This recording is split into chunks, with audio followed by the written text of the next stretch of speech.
Hello sa inyong lahat! Narito na naman si Mami Essie para mag-share na naman sa inyo ng isang masarap na recipe. Recipe na pinadali natin. Kasi po, di po ba, minsan gustong-gusto natin kumain ng pork sisig. Pero dahil nga po napakatrabaho, maglilitsyong kawali ka pa o kaya mag-iihaw, minsan po tinatamad na tayo dahil nga maraming proseso sa pagluluto. Pero ngayon, ibabahagi ko sa inyo ang sisig na pinadali na ganun din namang kasarap. Ito po ay ang pork giniling sisig. Okay? Pero bago po tayo mag-umpisa, kung kayo ay nasa Facebook, don't forget to follow, like, and share. At kung nasa YouTube naman po, wag lang kalimutang mag-subscribe at pindutin ang bell button para lagi kayong updated sa ating mga bagong video. Ngayon, narito po ang ating mga kakailanganing sangkap. Gagamit po tayo ng 1 kilong giniling, bawang, 6 na butil. Siyempre po masarap yan, maraming sibuyas, kaya po ito 1/4 na sibuyas. Sile, nasa inyo po iyon kung gaano ang kadami ang gusto nyong ilagay na sile. Gumamit po ako ng 5 siling haba at 3 pirasong siling labuyo. 3/4 cup mayonnaise, 1 tablespoon sesame oil, 2 tablespoon seasoning, 2 tablespoon oyster sauce, 2 teaspoon pamintang pino, 3 kalamansi. Heto naman po yung sa ating pantopping. Siyempre po gagamit tayo o maglalagay tayo ng chicharon at egg. Ngayon, umpisahan na po natin yung pagluluto.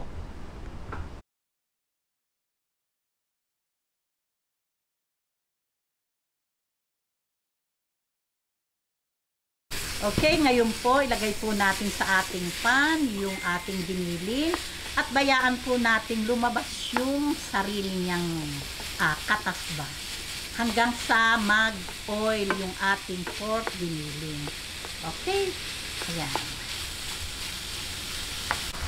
Ayan. Pagka po ganitong nagtutubig na, ayan o, bayaan lang po natin hanggang sa matuyo yung kanyang liquid, yung tubig, at magmantika. Ayan. Saka po natin bahagyang piprituhin sa sarili niyang mantika. Okay? Babalik po ako pag nagmamantika na. Okay, ngayon po habang hinihintay natin na maprito yung ating giniling, gagawa po tayo ng sauce. Lagay po natin itong 3 kalamansi. Itong ating seasoning, liquid seasoning. Ayan. Itong oyster sauce. Ayan, itong gagawin po nating sauce. Ito po talaga yung magpapasarap sa ating gagawing pinadaling sisig. Ilagay ko po ang paminta, sesame oil. Ayan, talaga naman pong napakabango. At atin lang pong hahaluin. Hanggang sa mag-mix lahat yung nilagay nating ingredient. Ayan, ganyan lang po. Ayan, talaga naman pong amoy pa lang. Gawa po ng sesame seed. Talaga pong napakabango. Ayan. Okay, ayan po. Magbabalik po tayo pag napiprito na po yung ating giniling. Heto na po yung ating masarap na sauce. Ayan. Pagka po ganitong nakita nyo naman po, naging light brown o golden brown, okay na po yan. Naprito na po sa sariling mantika. Ngayon po, maraming mantika, kaya atin lang pong babawasan. Ayan.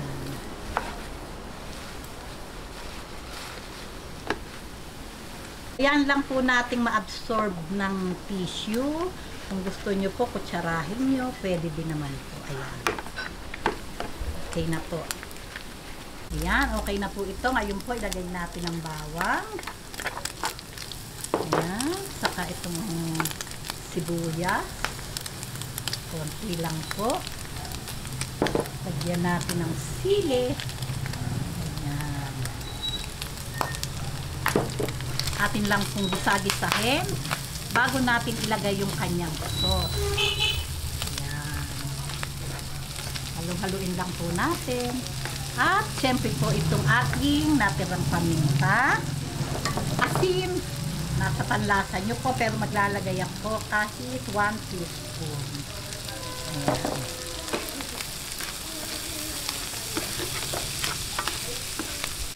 Okay, ngayon ilagay na po natin itong ating mga natitirang sili.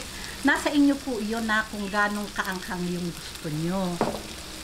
Ayan, lagay na po natin.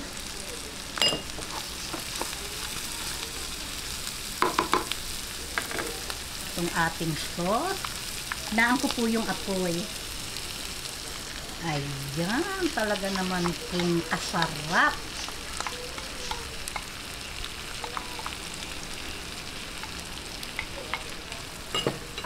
Ayan, haluin lang po natin mabuti.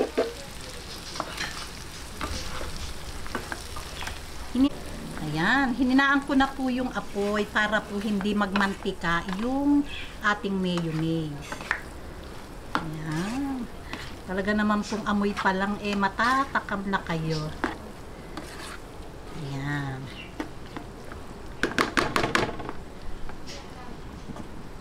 Ayan, di po ba? Talaga naman pong ang amoy ay sisig na ngayon.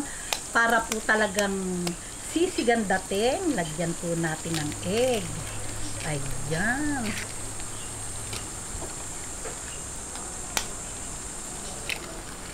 Ayan. Talaga naman pong yummy. Ayan, diba? O diba? Napakadali lang pong gawin at meron na tayong masarap na sisig. Ayan, hintayin lang po nating maging malasado yung egg at ready na po ito. Ayan, tingnan nyo naman po, talaga naman pong sisig na ang dating. Siyempre po, mas masarap to kung lalagyan natin ng masarap na chicharon sa ibabaw, toppings. Medyo malalaki. Masarap naman po yung pag kumakain tayo ng sisig, meron tayong namumuyang crunchy.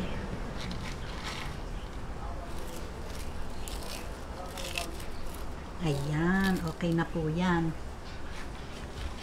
O ayan, o di po ba kahit kayo tinatamad, pwedeng-pwede po kayong makagawa ng masarap na sisig dahil po ito yung version na sisig na pinadali. O di po ba talaga naman pong yummy. Okay, tikiman na po tayo. Okay, ngayon po, tikman na po natin. Ayan, dito tayo sa may egg. Talaga naman pong atin ang tikman ang napakasarap na sisig. Diba? Tikman na po natin.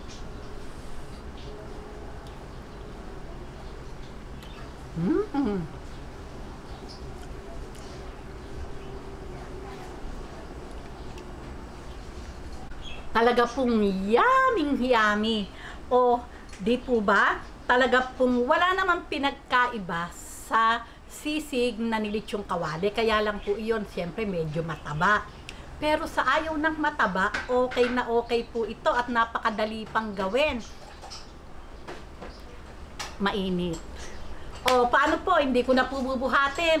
Kung nagustuhan nyo ang video na to, huwag lang kalimutang mag-like. And don't forget to share and subscribe. Bye-bye!